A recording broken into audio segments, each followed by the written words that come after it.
យើងនឹងជួបជុំគ្នានៅកោះពេជ្រហើយយើងនឹងធ្វើដំណើរស្មើជើងពីកោះពេជ្រទៅវិមានឯករាជ្យដើម្បីយើងបង្ហាញ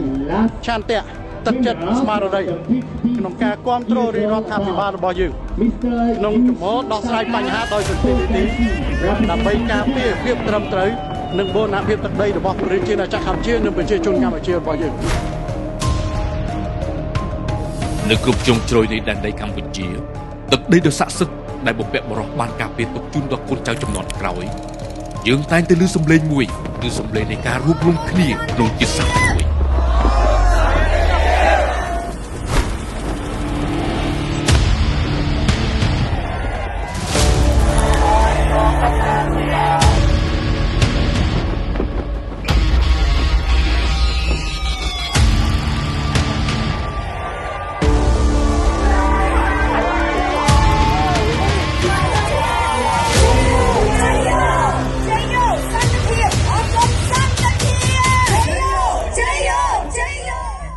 ម្ដងដែលខ្ញុំមកទីនេះគឺខ្ញុំមកដើម្បីលើកទឹកចិត្តបងកងទ័ពមួយគ្រប់គ្រងក៏ដូចជាលើកទឹកចិត្តដើម្បីលើកទឹកចិត្តកងទ័ពក៏ដូចជាបង្ហាញពីវិន័យការជាតិការពីទឹកដីដែលពេលនេះកន្លងមកនេះ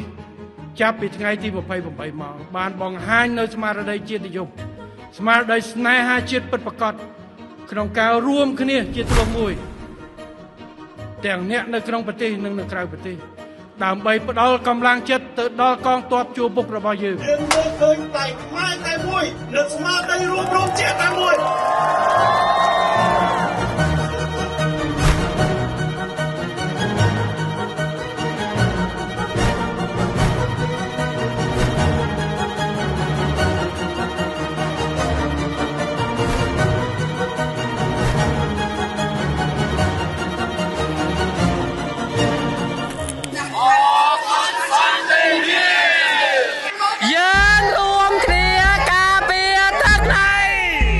នៅចាំដល់ណា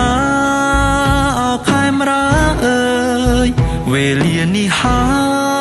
យជាវេលាយើងសាមគ្គីសាងឈ្មោះសាងយុះថ្កុំថ្កាងរួមរស់រុងរឿងយើងខ្មែរតែមួយ